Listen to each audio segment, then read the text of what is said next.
Welcome to another episode of the Taiwanology podcast. This is your host, Kwangyin from CommonWealth magazine. Today, we're honored to have a very special guest in our studio. Her name is Heather Adkins. She is Google's VP of Security Engineering and a founding member of Google's security team. Heather is a cybersecurity expert for over 25 years. She has an extensive background in practical security and has worked to secure some of the world's largest and most critical digital infrastructure, such as Google. In 2016, she helped the U.S. respond to threats facing the presidential election. In 2017, she joined the Harvard Belfer Center's bipartisan Defending Digital Democracy project, focusing on developing security playbooks and training for campaigns and election officials. Our listeners would probably remember that cybersecurity has emerged as a very crucial topic for Taiwan over the past few years. As one of our outlying islands, Mazu experienced internet disruption some time ago. In our conversation earlier with Taiwan's digital minister, Kwangyin, he reassured us that the security of critical infrastructure is of the utmost importance. Today, we will hear from another expert who is from the industry. In a time where cybersecurity threats come in all shapes and sizes, Taiwan finds itself in a unique position, both as a global tech leader and a target in the ever-changing geopolitical landscape. So, Heather, welcome to the studio. Thank you for having me. Okay, thank you for coming on to the show. I hear that this is your first ever visit to Taiwan. This is my first visit to Taiwan. I hope it's not my last visit to Taiwan, and really excited to be here. Good. What brought you here this time? I've been traveling all over the world this year to various parts to learn more about what's happening on the ground and to talk to people who are working in government and policy, in technology, and to understand threats that they're facing. What we find is that it's unique in every part of the world. What kind of threats are facing people who are using technology for the first time, as well as experienced users who've perhaps been online for a decade and going through digital transformation in many parts of the world. And it's just easier to see it up close firsthand. Right.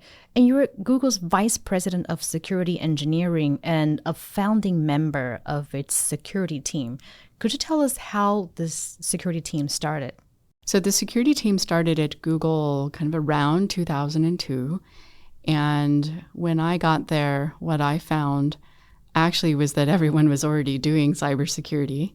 We were a small search engine at the time. Not everyone had heard of us. My mom had never heard of us, and she's like, what are you doing at this company? So you joined Google from day one? Well, not day one. I mean, they were already well underway. But early stage. But early, yeah, and a small company. But they were already thinking about privacy, and they were already thinking about keeping the website online under denial of service attacks. This is a type of attack that takes a website down.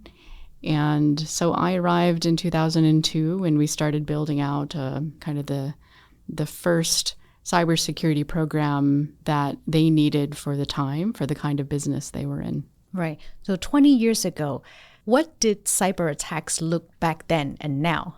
They looked exactly the same. Oh, this okay. is the secret. No improvement. What was different is that it was smaller scale. So today, I think most of the listeners of this podcast will probably realize there's scams and fraud online. There were then too, but they happen at a much bigger scale and a much bigger speed today. That's what's different. The other thing that's different is, we've now seen the commercialization of attack platforms. So if you want to attack someone, you can pay $20 to a threat actor online and without any prior knowledge, be able to hack someone. I didn't know that. So it's become so easy to hack someone, right? It's like hiring a hitman. commercialized software. They even have a help desk. So if you're having trouble using your software, they will help you. Wow. Yeah. And my colleagues at Google's threat analysis group published a report on the commercial surveillance vendor ecosystem globally. It's really fascinating to see these professional software developers build these kinds of platforms that are harming people everywhere. And they are legal? Not legal. Not legal. And what we've found is that by publishing and revealing how these threat actors are working, it's starting to engage law enforcement globally and interest the government in helping protect people. And we're starting to see some of the first legal action against these groups, which is a good outcome from the transparency we've been able to provide. Right. So I hope we could see more of that. So what are the different kinds of cyber attacks right now that you're seeing every day? Well, we have millions and millions of people coming online for the very first time in the world. And I equate it to the lessons my mom taught me when I was growing up. Be aware of your surroundings. Don't walk down a dark street at night Don't alone. talk to strangers. Don't talk to strangers. When we grow up, we're given this advice. But people going online for the first time don't necessarily get that kind of advice. And so, the main kinds of attacks we see on users are in this vulnerable group who maybe just got a cell phone for the first time, have come online, and don't yet have their digital awareness, if you will. And so they are being defrauded, scammed, things that would happen to them in the real world, but have now been adapted to online versions of those attacks. Right. So that's one kind. I mentioned the commercialized software vendors. Those attack platforms are often deployed against activists, journalists, sensitive populations online, and sometimes by nation states, by governments or police. So that's another kind of attack. We also have a really serious situation going on with ransomware. And again, this is commercialized software platforms, typically run by syndicates, organized crime. And as a hacker, you can kind of sign up to participate in this environment. You get the software, you hack someone, you deploy it, and you get paid money. The danger here is that what the software does is it's malware on a computer, and it encrypts the data, and it makes the system unusable until you pay the ransom. Right. Yeah. And if you don't pay the ransom, you don't get the system back. And this is, unfortunately, we are seeing this in parts of the world at hospitals and very sensitive places where it becomes a life safety issue. Power plants. Yeah. Power plants. And so this is a very serious thing that the governments are trying to get together on and figure out how do we disrupt some of these threat actors. The UK government a couple months ago interrupted a group that calls themselves Lockbit. And they hacked into their systems, into the Lockbit systems, took the encryption keys and gave it to the victims and then shut down the websites. Wow. So we are starting to see engagement from police and governments cooperating together to take some of these down. Wow. Okay. So when you mentioned ransomware, I remember there have been a few Taiwanese companies, including state-owned critical infrastructure companies that were, I think, under the threat of ransomware. I think some of them eventually paid. And I also have coworkers who are themselves victims of ransomware, and they also had to pay. Are we seeing more and more instances of ransomware happening? We are at present seeing an increase. And, part of the reason for this is it has been successful and people are paying. And you can understand why. If you're a power plant and you are providing very critical services, you need to get those services back online very quickly, and that's understandable. But we do think we need to change the economics to make this less of an incentive for threat actors to do. And so the governments are trying to figure out how do we disrupt, whether it's hacking into them and shutting down their operations, perhaps exposing their identities, even if they can't be arrested. There are some governments who are looking at policies around when is it okay to pay maybe, sometimes it's not okay to pay. Right. Yeah. And that would sort of remove the incentive for the threat actor. Yeah. It feels like a game of whack-a-mole, and they just keep They keep popping up. Yeah, that's true. And since when did Google consider cybersecurity a very important issue? I would say from the beginning. And again, the business was a much simpler business in the early days when it was just search. By the time we added our advertising business, launched Gmail in 2004, we had diversified the product set enough to scale up a security team. And now we have different platforms like our Chrome web browser, our Android phones, self-driving cars. All of these require security specialists looking at them through the special lens of, it's a bit like medicine. You have different kinds of doctors for different kinds of security problems. But I would say, there's a culture of security that started very early, and we've scaled up as we had to go. Right. So now I think back on my experience of using Google in the early days, only search. But now I practically have my whole life on Google. So my work life, my personal life, all my photos, videos, work emails, even the stories that I write, everything. It's a responsibility for us to take your privacy, your security, your safety seriously. If we were doing a bad job, you wouldn't want to use Google. I would be afraid every day. Exactly. Yeah, that's true. Yeah. And then I have a few questions that's relevant to Taiwan. So I think cybersecurity in the context of Taiwan is a particularly unique one because of where Taiwan is and the geopolitical situations. So our authorities, Taiwanese authorities, back in 2021, they estimated that Taiwan undergoes 20 to 40 million cyber attacks a month. Well, I don't know how they came up with that estimation, but sounds like a lot. So what makes our cybersecurity landscape so unique, and what can we do about it? Well, for one, Taiwan is very advanced. You have a lot of online presence. Important to remember there are different kinds of attacks. Some threat actors will scan the internet and just see who's vulnerable to something. And because you have such a big online presence and have for so long, there's lots of things to scan. Okay, so that's number one. Number two, you are in a region where there is, lots of geopolitical considerations. I would say that on this front, that's true everywhere. And we are seeing that in the war in Ukraine, the conflict in the Middle East. Anywhere we are seeing conflict now in the world, we are seeing governments use all of the tools in the toolbox. And one of those tools now is cyber. And so we should expect anytime there's a major incident, that could be a natural disaster, it could be a geopolitical event, it could be a protest, it could be the loss of a leader. Anytime there's a major event, we're seeing threat actors start to exploit that moment. Can you give an example of how that works?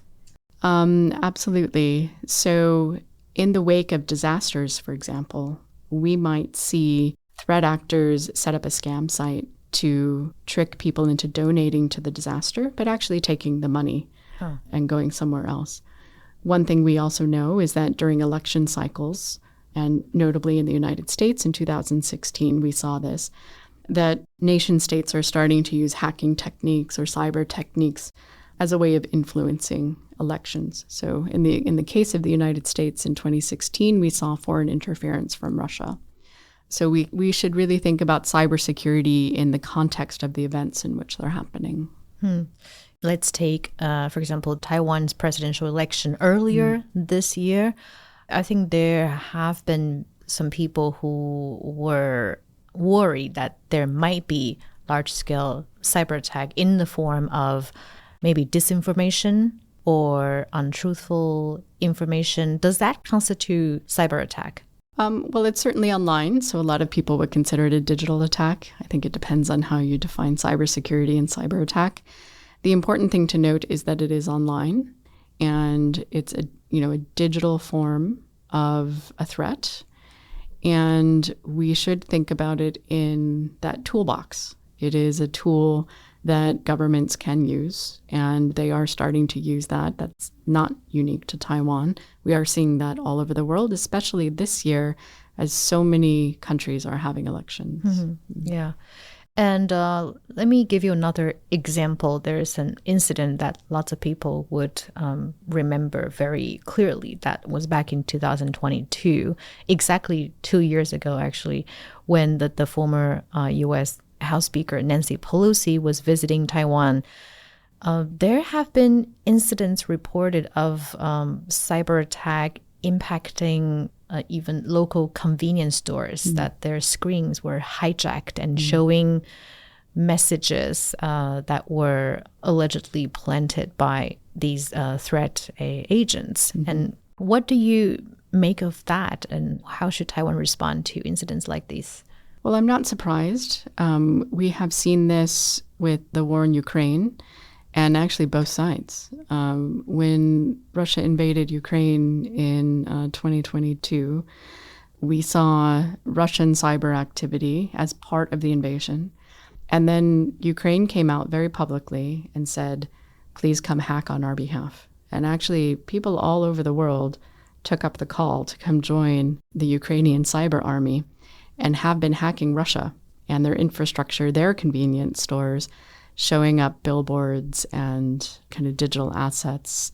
We're also seeing the nexus with the conflict between Israel and Hamas, with an Iranian nexus, similar kinds of things of popping up messages in convenience stores.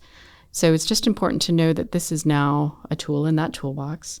How to respond? I think first and foremost, we have to think about the robustness of our systems. We have to secure them and harden them. But we also need to know how to recover them quickly should something like that happen. And this is how we build digital resilience. Right. And I know it's your first time here in Taiwan, but what's your assessment of how robust Taiwan's resilience is regarding cyber attacks? Well, I wish I had more time here to actually dig in and to test the systems myself. I will say, though, that the conversations I've had are very sophisticated. Whether that's with the government, with the engineers that I speak with, and even the journalists, you can sense from the kinds of conversations and questions that people are having how aware they are. Resilience is first and foremost about people. Do we have awareness of the problem? Do we know how to approach solving the problem? And do we know how to deal with crisis in the moment? And these are the components that kind of I'm looking at while I'm here. People part, I feel like good, like we have a lot of work to do globally on this. Really invested in this as Google. We've been engaging with the community on a number of initiatives to raise that cyber awareness with small to medium-sized businesses, with practitioners on the ground, and with students. And that, I think, is first and foremost really important. Right. We're going to take a short break here, and when we come back, we'll talk to Heather about the programs and initiatives that Google has been working on with Taiwan's businesses.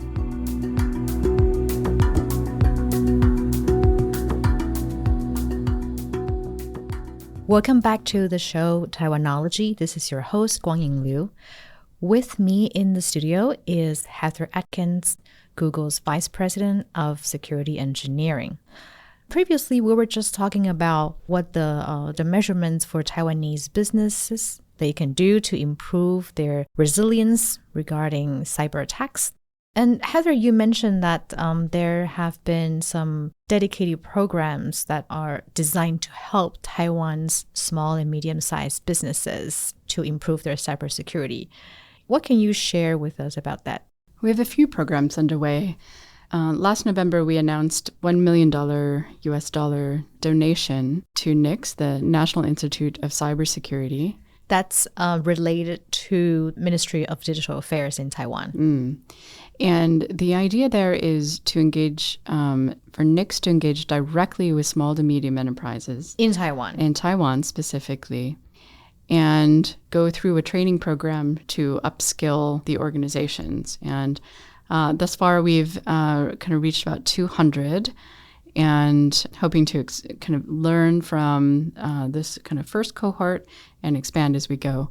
It follows a model of cyber clinics that we've been doing with the University of Berkeley. Oh, what's cyber clinics? Cyber clinics follows this concept that we take university students who are studying cybersecurity and have them go out into the community and engage with small to medium-sized businesses to hands-on train them in cybersecurity or to provide consulting and advice. Similar to what we do in the legal profession, at least in the United States, where we take lawyers in training and have them engage for legal advice and counsel. And it's a way of, it benefits both directions. Of course, the small to medium-sized business gets help, but also early career practitioners get to practice their new skills in a very hands-on kind of way. Right. If I were manager with Taiwan's small and medium-sized business, I will probably ask myself, why should I care about cybersecurity? I mean, aren't these attacks or mostly directed at large companies? I mean, I don't have so much money to lose. Why would I ever be a target of these attacks? What would you tell them? Well, sometimes ransomware attacks are deployed against anyone who has any money. They're very cheap to carry out. So even if you could only, pay $100 ransom, that's still $100 the threat actor didn't have before. We also know that there are many businesses that fall into this category of small or medium size that are providing very critical services or very critical products of some kind and may find themselves the target of a threat actor. And here in Taiwan, you have a very robust semiconductor manufacturing and design sector. Some of those companies might be small and very valuable despite their size. And so for that reason, we think it's important that this foundation of business has the support they need. Right. And I think it's particularly important for small and medium-sized businesses to upskill because unlike the large corporations who have maybe an entire apartment or at least several dedicated people working on cybersecurity, the smaller businesses maybe have one guy doing 10 different things. Exactly. So they would need all the help they can get. Yeah. And we were also talking about critical infrastructure, for example, power plants or maybe oil and gas infrastructure or like telecommunications. And how would Taiwan respond when we're under threat? And I recall talking about this with Minister of Digital Affairs Kwangyin in my previous interview on this podcast. He seemed to believe that the security of these critical infrastructures in Taiwan are very important and they are very well protected. What can you say how Taiwan can strengthen the resilience and security of these critical infrastructure? Again, I think of resilience in two parts. There's robustness, and this is how we secure and harden. So it's important for the critical infrastructure companies to look at not just the OT systems, which we call the... What is the OT system? The operational technology. So think about the water treatment machine. There is an electronic component to that. And that's what we would call the OT system, the operational technology system. Yeah. Well, it's usually a small computer. Oh, okay. Very specifically for operating the kind of water treatment machinery. And then there's, say, the laptop that the operator uses on a day-to-day basis, and we call that the IT machine. Okay. These two machines and the humans sort of interact in an ecosystem to help operate the whole plant. Important that we harden all of that, and that's the robustness piece. In biology, we might think of this as, let's say, if you sneeze, that's your body in a very robust way, making sure that all the debris and germs and things are removed from your body. But if you get really sick, then your immune system kicks in. And that's the recovery part, to help you recover from an infection. That's the other half of resilience. And so the critical infrastructure organizations really should be thinking about this second piece as well, even if they think they're doing a good job on the robustness piece, the hardening piece. You need to assume that at some point someone might hack you anyway. And you need to be able to recover quickly. We've learned a lot from the war in Ukraine. The Ukrainians since 2014 have been looking a lot at cyber attacks because they have a lot. Mm-hmm. And they've been able to recover their infrastructure very quickly so that if something is taken down through a cyber attack, this happened during the invasion in 2022, the Russians interfered with the satellite communication systems. And they were able to recover that within a matter of hours. And it really made a difference in the moment. That's impressive, yeah. And so if something were to happen here or anywhere, this is advice we give all critical infrastructure operators everywhere. And it could be your threat actor could be a teenager somewhere, or it could be something more serious. You should be able to recover from that very, very quickly. Right. Yeah. In a matter of minutes. That's the goal that I always shoot for. So should we recommend doing frequent stress tests to these, for example, power plants or telecommunication companies? We have maybe, I hope that the Ministry of Digital Affairs would hire a team of white hat hackers that try hacking into these systems once in a while to stress test the system. Would that work? I think it's a great idea, and it's what we do at Google. Interesting, though, is that, Taiwan has other unique factors in that you have natural disasters that you've planned. Earthquakes and typhoons. Yes, that you've planned and prepared for. And a lot of those resilience techniques will adapt here as well in terms of stress testing, because I imagine that your critical infrastructure teams are thinking a lot about how do we simulate an earthquake and bring things back up and whatnot. So think of this as just another type of natural disaster almost. Right. But the nice thing about what you call the white hat hacker idea, we call them red teams in the industry, is that you can challenge a red team to be very creative and to come up with the most innovative and far out techniques that, maybe somebody who operates the infrastructure every day may not think about, right? And so we deploy red teams at Google, and we challenge them, hack us in a way that we've never thought of before. And that gives us an opportunity to learn, but also an opportunity to practice responding and recovering. So how often does the red team succeed in hacking? Well, this is the thing, is you would hope it's never. But I came to realize a long time ago that if they're really being creative and they're really, really doing a good job, they should succeed sometimes. Right. Yeah. So actually, do they sometimes succeed? Yeah, I would say it depends on, when we're counting, but anywhere between 50 to 75% of the time they lose, but they're winning 25 to 50% of the time. And that's a good balance, I think. Yeah. That means that we are still learning a lot. And to be fair, they find things that I've never seen a threat actor actually try, but we have still the opportunity to close things down. Yeah, that's. I think that's a model that Taiwan should try to follow, hire a red team. Right. And my next question is about AI.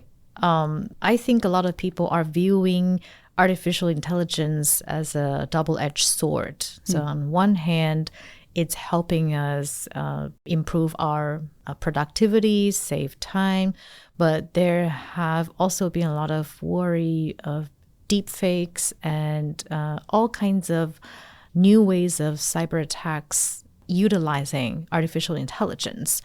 How is Google responding to the new threats? First thing to note is that this is true of all new technology.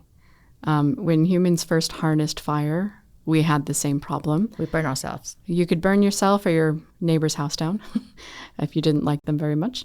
But you could also cook food, which was a safety improvement.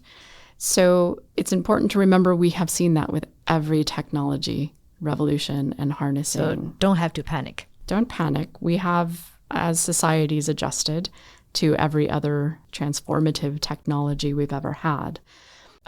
Absolutely no doubt that generative AI in particular, so what we are seeing with things like Gemini and ChatGPT, come with a speed and scale and ease of use that perhaps threat actors have not had before. And so the risks become slightly amplified in our eyes because we may see them more often. When we think about deep fakes, the other thing I like to keep in mind is that we've had manipulated content for a long time. Most of the stuff I see online today are things like a video from 4 years ago that somebody posts as new content, or a splicing of 2 videos into one to make it look like 2 people are sitting in the room together, but they're really not. You don't need generative AI for that. It's just video editing, content editing, photo manipulation. Right. And we've had that for a very, very long time. We also know that it's important to give people the ability to check whether or not something is true. So another initiative we've done here in Taiwan specifically is $1 million to the Fact Check Network, an online resource where people can say, I've seen something, I want to fact check it and see if it's true. And getting the awareness that, A, that tool is available, but also the critical thinking skills that we need to ask the questions in the moment.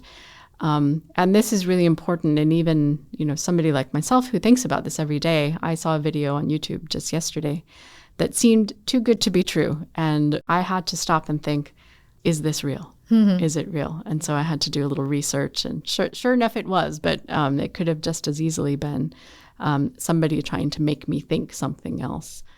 I think what is unique about Taiwan is also because of its kind of position in the region and the geopolitical tensions. My sense from conversations is people are already somewhat thinking critically about things. That's important. We'd like to amplify that. Right. Yeah. So when you mentioned that there are a lot of deep fake videos, my dad would frequently share videos of Elon Musk or Taylor Swift speaking perfect Mandarin Chinese. And I had to tell him, Dad, that's not real. So I guess I had to start educating my own father and family so they could tell. Right. So we've covered a lot of topics and like how business can improve their cybersecurity awareness. But then how about individuals? What can people do to protect ourselves online? For example, how do I prevent getting threatened by ransomware?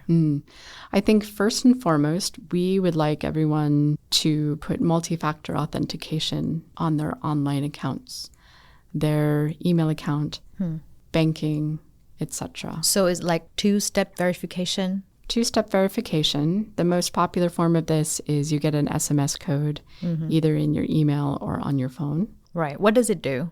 So usually what happens when you log in is you provide your username or your email address and then a password.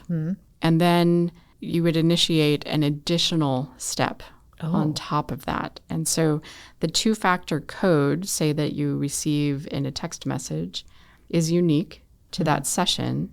And a threat actor wouldn't have access to that because they don't have access to your phone. Okay. So even if they stole your password, they wouldn't have that second factor. Right. So that's an extra layer of security. Correct. Right. But that also means really complicated logging processes. Yes. And our long-term goal is to deprecate passwords. We think that there is better technology and better choices that we can give users. So we've been working with a coalition in the industry called the FIDO Alliance to invent new techniques that we can put in place that make it very simple for people to log in without needing a password, but are strong enough to defend the account from takeover. Right.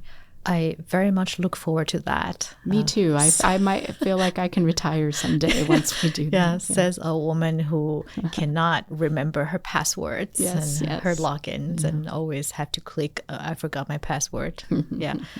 Right. So, well, it's been a pleasure talking with you today, Heather. And I hope everyone can find themselves, learn more about cybersecurity each day. It's been a pleasure, and thank you for having me. Okay, thank you. That wraps up today's episode. If you enjoyed this podcast, please take a moment to leave a review or shoot us an email. To read more in-depth reports about Taiwan, check out CommonWealth English website. Our next episode will be available October 8th.